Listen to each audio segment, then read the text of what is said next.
Okay.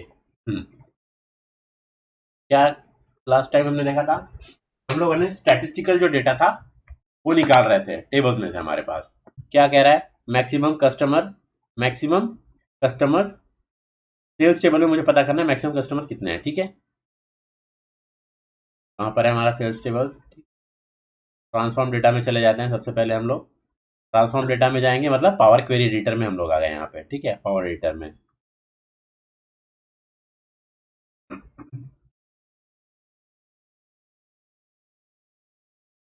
क्या question है हमारा, मैक्सिमम कस्टमर पता करना है हमें। किस मैक्सिमम कितने हैं कस्टमर कॉलम में सेल्स टेबल में। ठीक है, सेल्स वाला टेबल कहाँ है हमारा, ठीक है, सेल्स वाला टेबल 2017 15।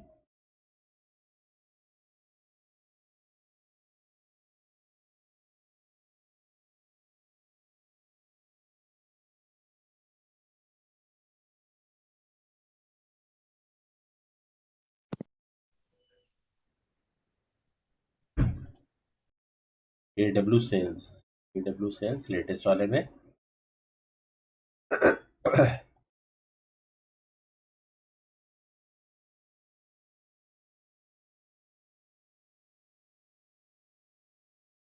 अब इसमें मुझे ये कस्टमर जो है वो की से ऑर्गेनाइज किया हुआ है, मुझे तो पता करना है मैक्सिमम कितने हैं। ठीक है, कैसे करेंगे,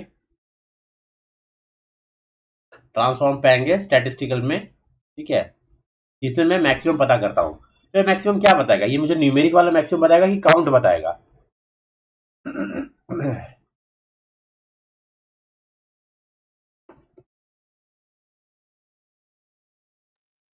सो मैक्सिमम बताएगा आई गेस। कस्टमर की में मैक्सिमम कस्टमर की में मैक्सिमम बता देगा। फिर मैं क्वेश्चन देख लेता हूँ, क्वेश्चन मेरा गड़बड़ लग रहा है।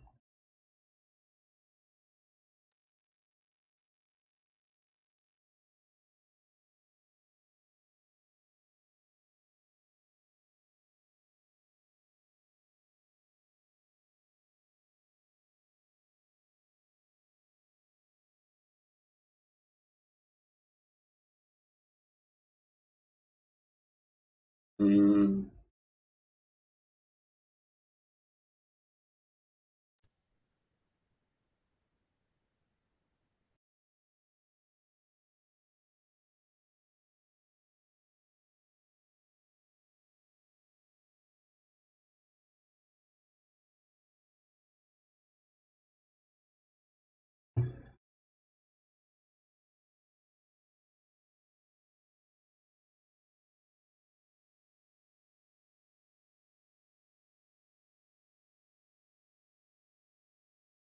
क्या रख दिया था हमने। हमने ये क्या निकाला था इसमें, नंबर ऑफ कस्टमर नेम्स हो गए थे। क्या गलत कॉपी पेस्ट तो नहीं हो गया यहाँ पे क्वेश्चन।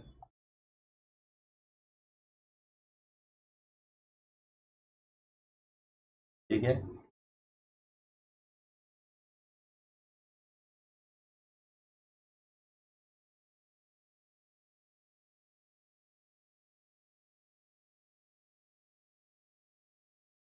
ये वाला क्वेश्चन देखते हैं, ये शायद कुछ क्वेश्चन गलत कहीं से आ गया मेरे पास। ये नेक्स्ट क्वेश्चन पे हम लोग जंप करते हैं। ठीक है, क्या कह रहा है, काउंट करना है ऑर्डर्स सेल्स टेबल के अंदर में। ऑर्डर्स काउंट करने हैं मुझे। ऑर्डर्स कहाँ पर है हमारे पास में, सेल्स के अंदर में ऑर्डर वाला, ऑर्डर डेट है, स्टॉक डेट है, ऑर्डर नंबर है। कैसे पता करेंगे कितने ऑर्डर हुए हैं, तो ऑर्डर नंबर में मैं क्या कर लूंगा, इसमें डिस्टिंक्ट काउंट लगाऊंगा, या फिर मेरे पास और भी कुछ कॉलम्स है क्या उस तरीके से। दो ऑर्डर है मेरे पास, ऑर्डर लाइन आइटम है और ऑर्डर क्वांटिटी है। मुझे पता करना है कि टोटल कितने ऑर्डर हुए थे, कैसे पता करेंगे।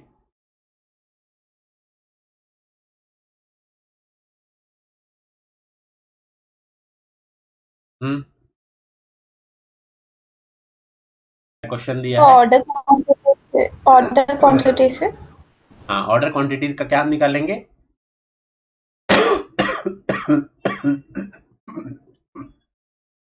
सब निक, सब निकालेंगे, तो मुझे टोटल ऑर्डर क्वांटिटी मिल जाएगी यहाँ पे। इतने मेरे ऑर्डर्स हुए हैं यहाँ पे। तो मैं कॉपी कर लेता हूँ, सॉल्यूशन वाले फाइल में पेस्ट कर देता हूँ मैं यहाँ पे कि इतने मेरे ऑर्डर क्वांटिटी हुए हैं यहाँ पे।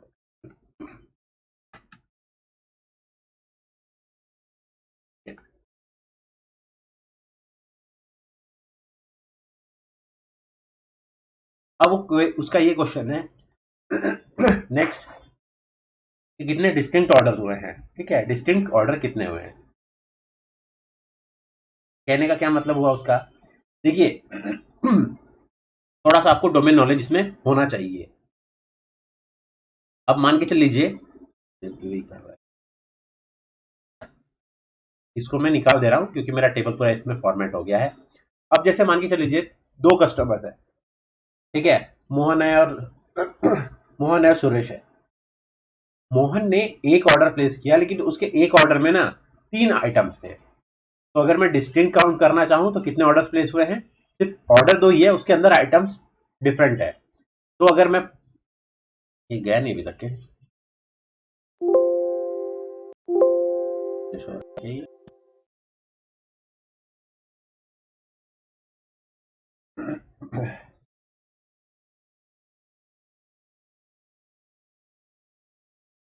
ये थोड़ा स्लोनेस रहता है इसमें।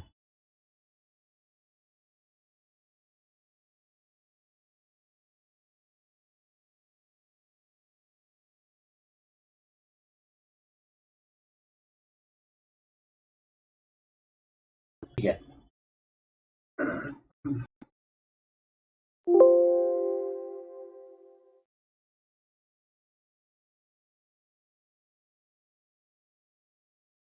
ये टोटल नंबर हमने ऑर्डर देखा था। अब यहाँ पर आप देखिए, यहाँ पे ना ऑर्डर नंबर है, ठीक है, इसमें ऑर्डर नंबर दिया हुआ है।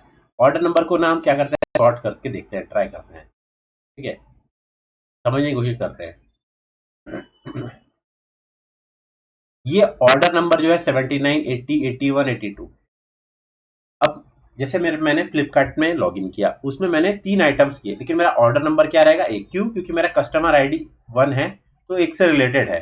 फिर उसके अंदर line item 1, line item 2, line item 3 इस तरीके से हो सकते हैं। ठीक है, जैसे ये दिखेगा आपको यहाँ पे कितने ऑर्डर लाइन आइटम है, उसने एक ही क्वांटिटी ऑर्डर किया, मतलब ऑर्डर भी एक था और उसके अंदर प्रोडक्ट भी क्या थे, उसके एक ही थे। ऐसा जरूरी नहीं है, किसी के प्रोडक्ट की के अंदर में, सॉरी प्रोडक्ट की नहीं, ऑर्डर नंबर के अंदर में मोर देन 1 हो सकते हैं। थोड़ा सा हम इसको स्क्रॉल करके देखते हैं। ऑर्डर लाइन आइटम देखेंगे 1 ही है, लिस्ट में भी इनकम्प्लीट, तो लिस्ट को लोड करवाते हैं।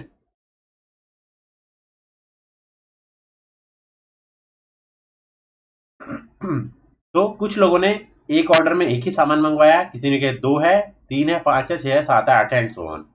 तो अगर मुझे पता करना है कि टोटल ऑर्डर्स कितने हैं यहाँ पे, तो मैं क्या करूंगा,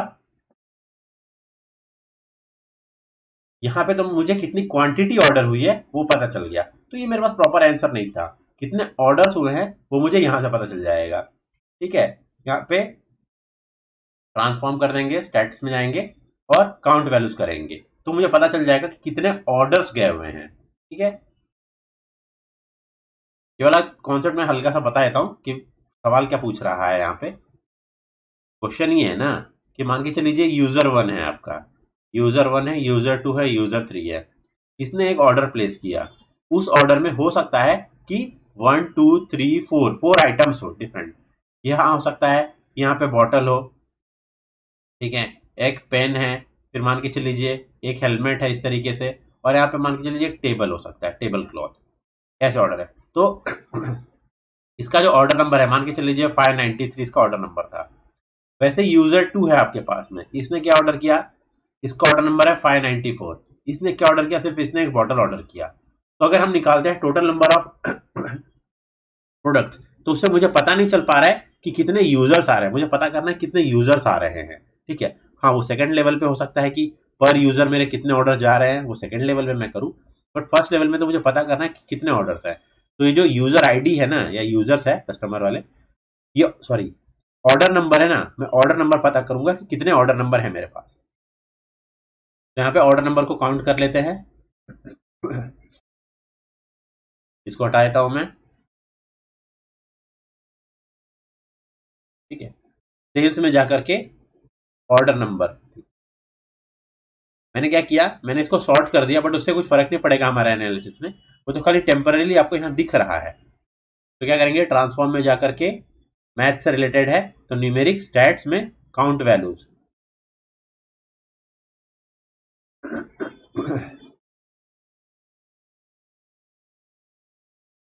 56046 इतने ऑर्डर्स हैं हमारे पास में, ठीक है।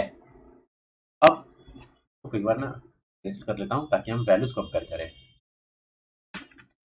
तो सर ये नंबर ऑफ रोज होंगे ना? हाँ,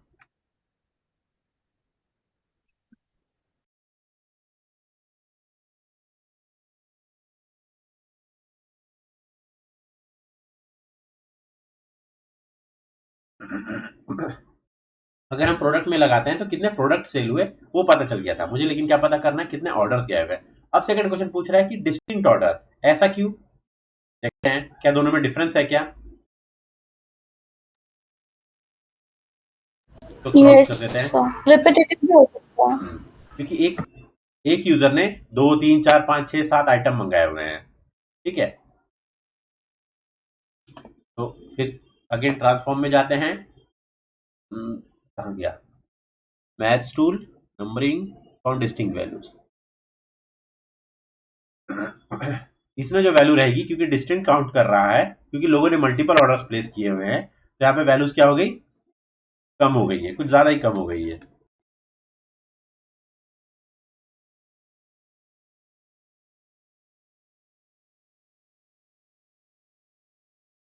डिस्टिंक्ट, ऐसा क्यों हुआ, इतने कम कैसे आ गए, क्योंकि हमने देखा कि बहुत सारे ऑर्डर थे, उसके अंदर क्या था, 9 9 10 10 आइटम प्लेस किए गए थे, तो एक ही ऑर्डर क्या रहेगा, 9 9 10 10 बार रिपीट होता रहेगा। इस वजह से जब जो डिस्टिंक्ट काउंट किया हमने, डिस्टिंक्ट काउंट में वो सब रिमूव हो गए।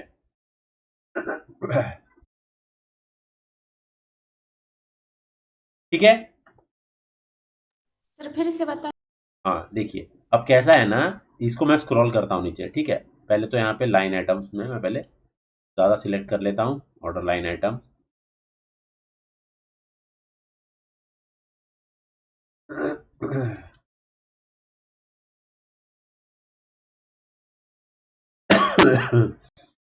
ओके, ठीक है, मैं 3 का सिलेक्ट करता हूँ, ओके, यहाँ पे है।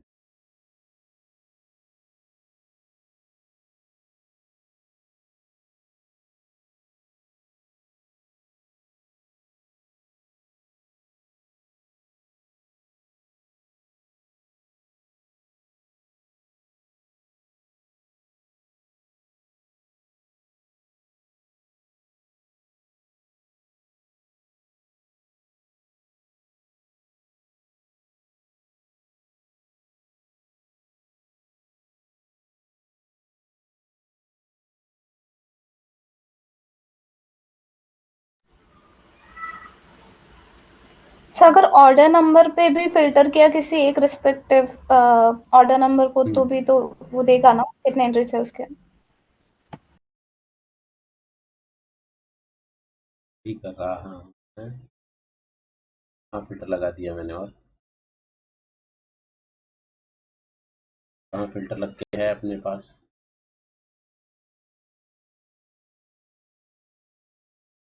नहीं, और फिल्टर लग गया है, छोटा सा आइकन दिखेगा फिल्टर पे।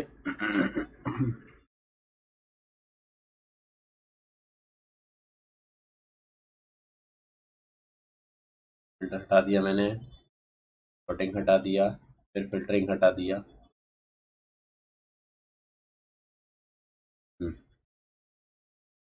नहीं फिल्टर लगाया क्या, नहीं, ओके, फिल्टर नहीं लगा इसमें।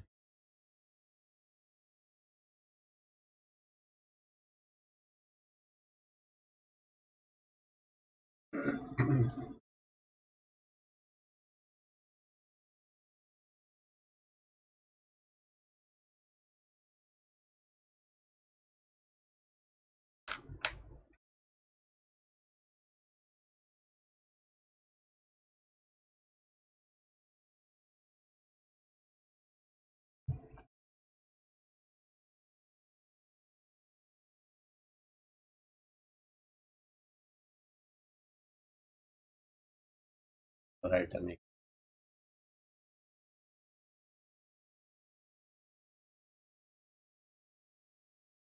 तो यहाँ पे ऐसे ऑर्डर होंगे जो मल्टीपल टाइम्स रिपीट हो रहे हैं। क्यों? क्योंकि उसी ऑर्डर के अगेंस्ट ना हमारे पास मल्टीपल आइटम्स है, इसलिए जब हमने डुप्लीकेट रिमूव किया है तब उसमें वैल्यूज कम हो गई हैं। ठीक है,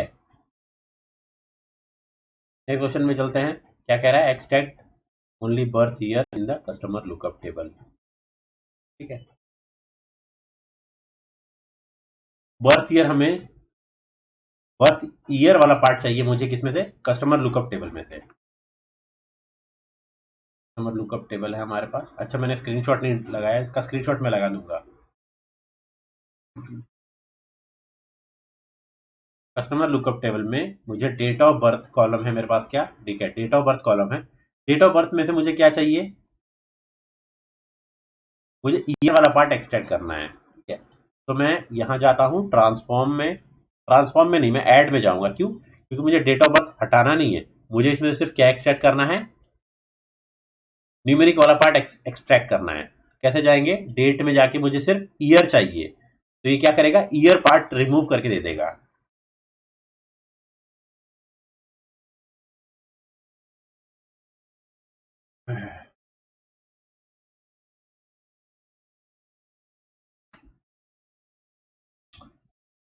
ट्रांसफॉर्म में मैं डेट में आता हूं और ईयर चाहिए मुझे, सिर्फ ईयर।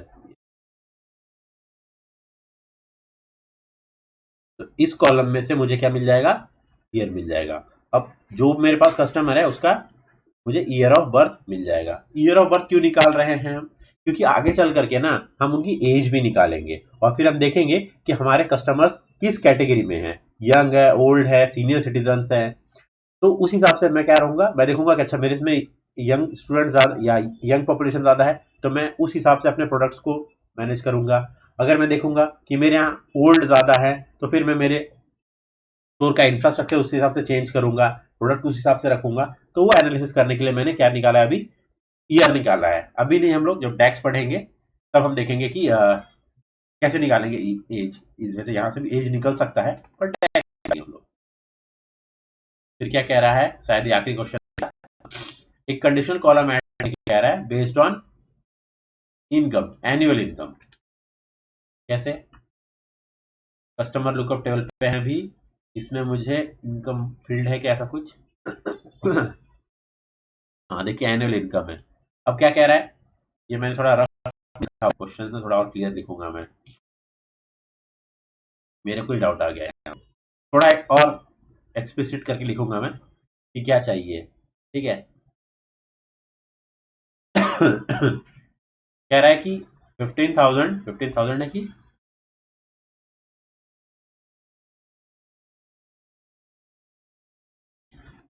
अच्छा, एक और मिला है हम लोग, एक जीरो सब में एक्स्ट्रा है।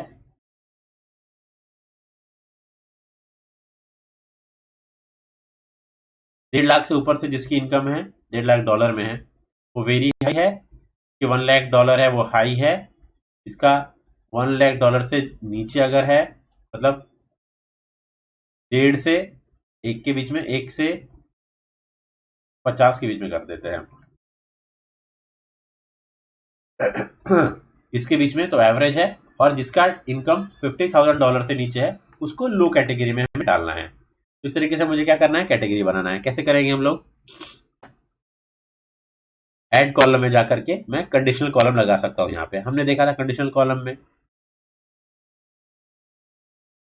पहले हमने सिर्फ क्या लगाया था? सिर्फ एक ही कंडीशन लगाई थी। अब मेरे पास एक या दो लगाई थी, अब मेरे पास यहाँ पे 3 कंडीशन है।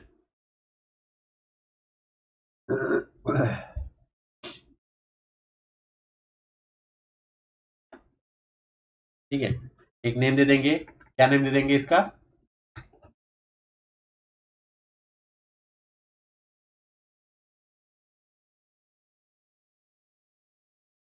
नेम के लिए क्या वहां पे? Conditional column based on income, income category या इनकम लेवल दे सकते हैं।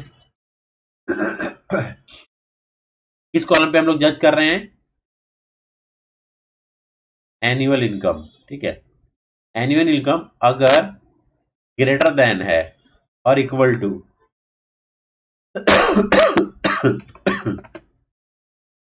4 जीरो ना, तो क्या होगा इसका, वेरी हाई।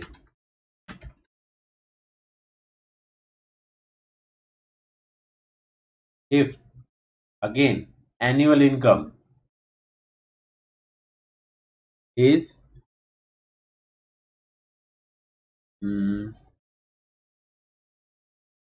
ग्रेटर देन और इक्वल टू, कितना होगा अभी यहाँ पे 7 जीरो तो नहीं लगा लिया, यहाँ पे हाई होगा। फिर अगेन एक कॉलम कर देते हैं, एनुअल इनकम अगर ग्रेटर देन और इक्वल टू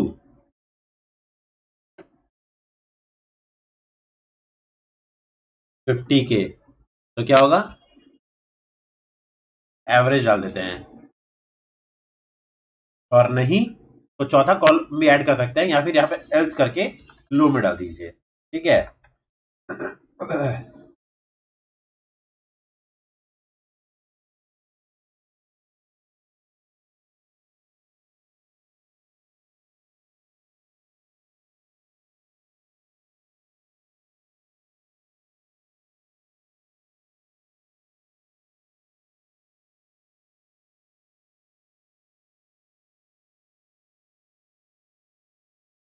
सभी को सही है, सूरज, वैभव, ऋतुजा, यस सर।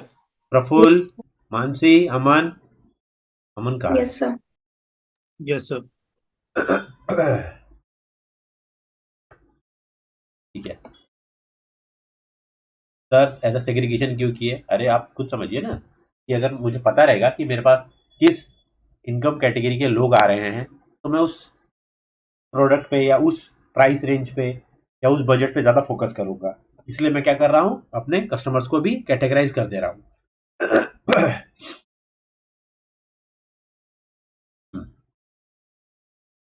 अब देखिए इनकम लेवल हमारे पास यहाँ पे आ गया है, बेस्ड ऑन हमने जो क्राइटेरिया दिया था, एवरेज, हाई, लो और वेरी हाई। इसमें से अगर मैं हाई चूज करके एक बार देख लेता हूं,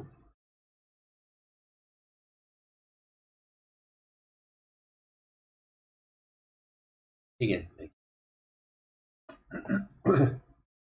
1.5 लाख 1.5 लाख डॉलर से ऊपर वाले वेरी हाई थे, और 1 से लेकर के 1.5 तक वाले जो होंगे वो हाई होंगे। तो देखिए 1 से लेके 1.5 तक, मतलब 1 से लेके 1.5 लाख यूएस डॉलर वाले जो हैं वो हमारे हाई कैटेगरी में हैं। तो इस तरीके से हमने क्या कर दिया, कैटेगराइजेशन कर दिया। ठीक है, आगे क्वेश्चन है क्या कोई? नहीं, इतने क्वेश्चन हमारे पास प्रैक्टिस कीजिए। इसके बाद हम लोग ना अब डेटा मॉडल वाले सेक्शन में चले जाएंगे, मतलब ये सेक्शन हमारा ओवर हो गया। नेक्स्ट सेक्शन है डेटा मॉडल क्रिएट करना कैसे, वो काफी इंटरेस्टिंग है। ठीक है, मोस्टली जिनका सीक्वल हो गया होगा, डेटाबेस हो गया होगा, उन लोगों के लिए तो बहुत सारी चीजें लगेंगी कि रिपीट ही है, बट यहाँ थोड़ा सा पैटर्न हमारे पास और आसान कर दिया है पावर बीआई में। एक बार हम लोग क्विकली देख लेंगे, तो मैं सेव एंड क्लोज कर देता हूं।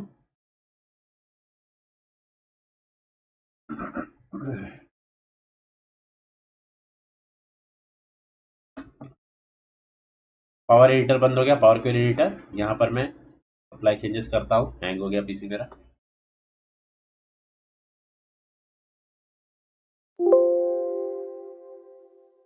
हो रहा है,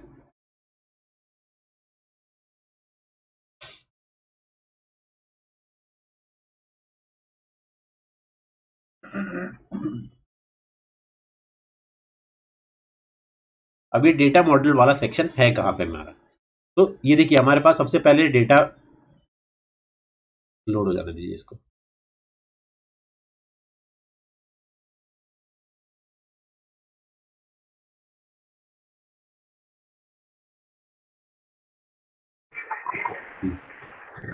ठीक है,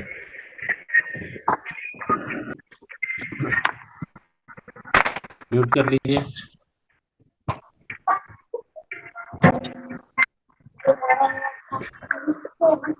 हम लोग यहाँ पे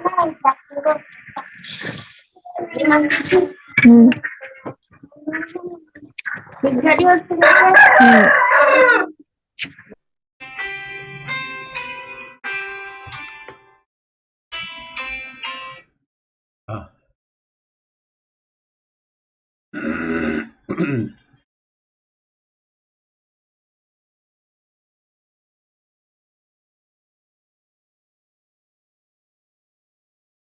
तो ये 3 सेक्शन है हमारे पास में। सबसे पहला है हमारे पास रिपोर्ट व्यू, ठीक है, फिर उसके बाद डेटा, ठीक है, और तीसरा वाला सेक्शन था वो मॉडल था, ठीक है, डेटा मॉडल। तो जो तीसरा वाला सेक्शन है ना, डेटा मॉडल है, इस सीक्वेंस में हम लोग जाते हैं इस तरीके से कि सबसे पहले हमने क्या किया, हम डेटा लेके आ गए, ठीक है। डेटा लेके आने के बाद डेटा के बीच में ना रिलेशनशिप स्टैब्लिश करते हैं बाय क्रिएटिंग मॉडल, और सबसे लास्ट फेज होता है डेटा का रिपोर्टिंग वाला व्यू। तो हम अब नेक्स्ट स्टेप जो आ गया हमारा डेटा के बीच में रिलेशनशिप स्टैब्लिश करना। सर क्यों जरूरत है रिलेशनशिप स्टैब्लिश करना? डेटा हमने तो इतना सारा डेटा पे वर्क तो कर ही लिया है। देखिए हमने पहले ये है किस तरीके से वो दिखा देता हूं मैं।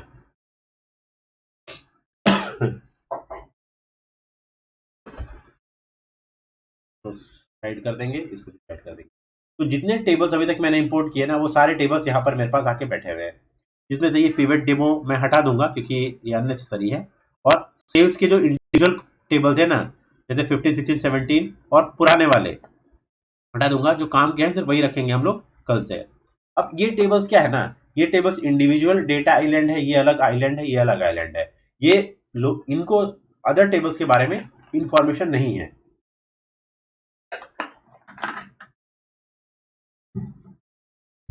कि चल क्या रहा है दूसरे टेबल में।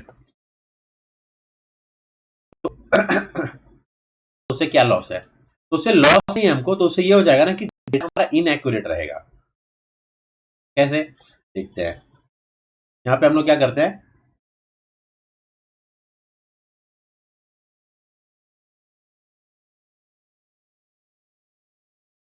मैंने क्या किया, अभी मैं रिपोर्ट व्यू में आया हूं। यहां पे मैं अभी सिर्फ टेबल दिखा रहा हूं आपको, हम अभी रिपोर्ट बना नहीं रहे हैं। अब मैं क्या करता हूं, अगर मैंने सेल्स 2017-15 में से ना मान के चल लीजिए कि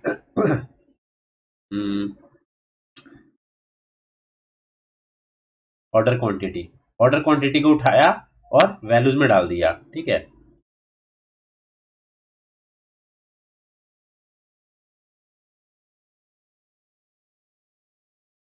तो जितना टोटल है हमारे पास ऑर्डर क्वांटिटी है ना, ध्यान दीजिए ये जो मैट्रिक्स है ये एज ए पिवट टेबल काम करेगा।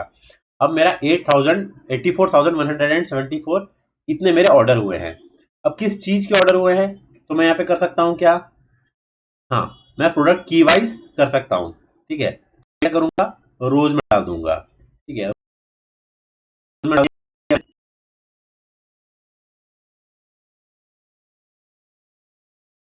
अब वो प्रोडक्ट की वाइज मेरा डिस्ट्रीब्यूट हो गया है।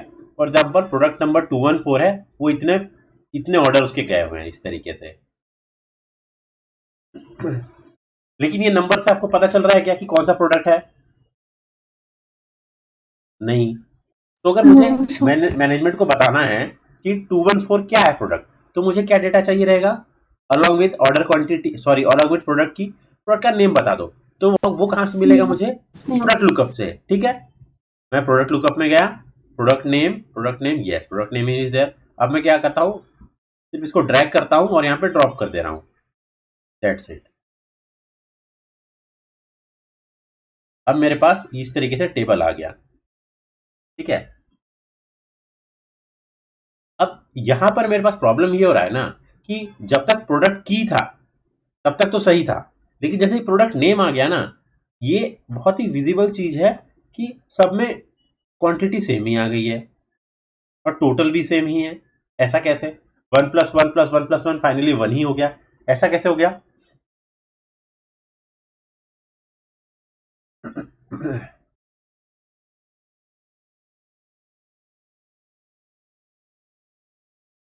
मेरा क्वेश्चन समझ में आया?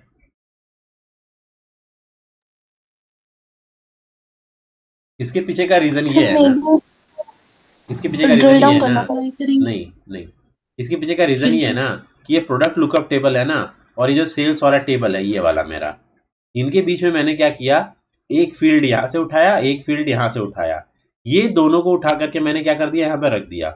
तो प्रोडक्ट नेम जो है वो तो आ गया, लेकिन इसको थोड़ी पता कि ये क्या चीज है, क्या इसका मतलब क्या ये सेंस बनाता है इसका। तो उसने क्या किया, जो वैल्यू उसके पास टोटल थी ना, वही वैल्यू को क्या कर दिया, छाप copy paste copy paste copy paste copy paste copy paste copy paste copy paste करने लग गया, और टोटल में भी उसने वही वैल्यू रख दिया वहां पे, क्योंकि वही उसके पास फाइनल वैल्यू थी। पावर बीआई में ये टोटल जो है, this is not equal to ये सबका टोटल, ये अलग, इसका अपना अलग दिमाग होता है, ये सबका अपना अपना दिमाग होता है, इसका अपना दिमाग होता है। और यहाँ पे प्रॉब्लम ये हो रहा है कि ये दोनों जो फील्ड्स हैं, ठीक है ना, प्रोडक्ट नेम और सम ऑफ ऑर्डर क्वांटिटी, ये दोनों के बीच में रिलेशनशिप नहीं है, इसलिए इसको नहीं समझ में आ रहा कि क्या बात कर रहा है। तो यही रिलेशनशिप स्टैब्लिश करने के लिए हम क्या करते हैं, डेटा के बीच में डेटा मॉडल क्रिएट करते हैं, जिसमें हम एक टेबल को अवेयर करवाते हैं दूसरे टेबल से कि सुनो यहाँ पर ये पड़ा हुआ है। कैसे अवेयर करवाएंगे, यूजिंग प्राइमरी की वाला जो कॉन्सेप्ट है ना, ठीक है, प्राइमरी की फॉरेन की, वो कॉन्सेप्ट से हम लोग करवाएंगे, ठीक है, तब जाके हमारा यहाँ पे वैल्यू क्या आएगा, सही आएगा। यही टेबल को हम कल पकड़ेंगे, एक छोटा सा कॉन्सेप्ट सीख करके फिर हम लोग ये जो वैल्यू है उसको सही कैसा है वो देखेंगे। ठीक है, ये मैं Yes, रहने देता हूं जानबूझ के, ये रॉन्ग है हमारा। और किसी को कुछ डाउट है पूछिए। प्रैक्टिस कर रहे हैं सभी लोग, इंस्टॉल कर लिया ना सभी ने, यस सर। इंस्टॉल कर लीजिए, सेटअप फाइल जहां पे रखनी है सॉल्यूशन फाइल रखिए और उसमें देखिए डेली, क्योंकि इसके बाद अब थोड़ा सा धीरे धीरे टफ होता जाएगा, अभी तक इजी चल रहा था हमारा। Okay, yes sir. क्या बहुत सर हो गया पावर अभी? भी खुद भी तो रिलेशनशिप ये करता है ना, डिटेक्ट करता है ना, ऑटो क्या डिटेक्ट भी करता है ना, क्या दो टेबल्स में वो खुद भी तो एक रिलेशनशिप ऑटो डिटेक्ट कर देता है। हाँ, पावर बीआई इतना इंटेलिजेंट है, लेकिन हमने जब कॉमन सेटिंग्स करी थी ना स्टार्टिंग में जाकर के, ताकि हम लोग सब एक ही पेज पे रहे, तो ऑप्शन एंड सेटिंग में जा करके ऑप्शन में जाइए, और यहाँ पर ना आपको एक auto auto auto establish relationship करके ना ऑप्शन आता है, उसको हमने अनचेक कर दिया था, इसीलिए नहीं आया। यहाँ पे दिखेगा ओके सर, ऑप्शन, क्योंकि 99% टाइम सही करता है, पर एक टाइम 1% चांस वो गलत कर देता है, और हर चीज हम ऑटोमेटिक नहीं करना चाहते, कुछ चीज हम सीख रहे हैं इसलिए हमने उसको रहने दिया। इसमें ना ऑटो रिकवरी नहीं, डेटा लोड,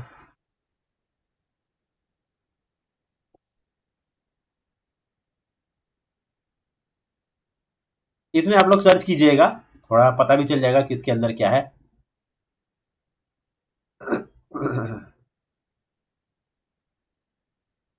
इसमें ऑटोमेटिक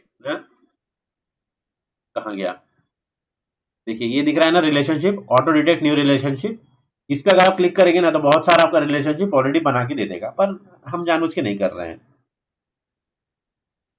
बाकी चीजों को भी एक्सप्लोर कीजिए, यहाँ पे देखिए आर भी है, आर स्क्रिप्टिंग, पाइथन स्क्रिप्टिंग क्या है, ये थोड़ा अपने इससे गूगल करके देखिए कि पावर बीआई में पाइथन और आर क्या कर रहे हैं, क्या यूज है, ऐसा थोड़ा एक्सप्लोर कर सकते हैं आप, ठीक है। Yes sir. हाँ, ओके, क्लास एंड करते हैं हम लोग। कल से नॉर्मल क्लासेस रहेंगी, रेगुलर टाइम पे ज्वाइन कीजिए, ओके। सर यस आज का जो लिया है वो फिर से एक बार शॉर्ट में कल रिवाइज करेंगे आप? हाँ, मैं करवा दूंगा, करवा दूंगा मैं कल, ठीक है, थैंक यू।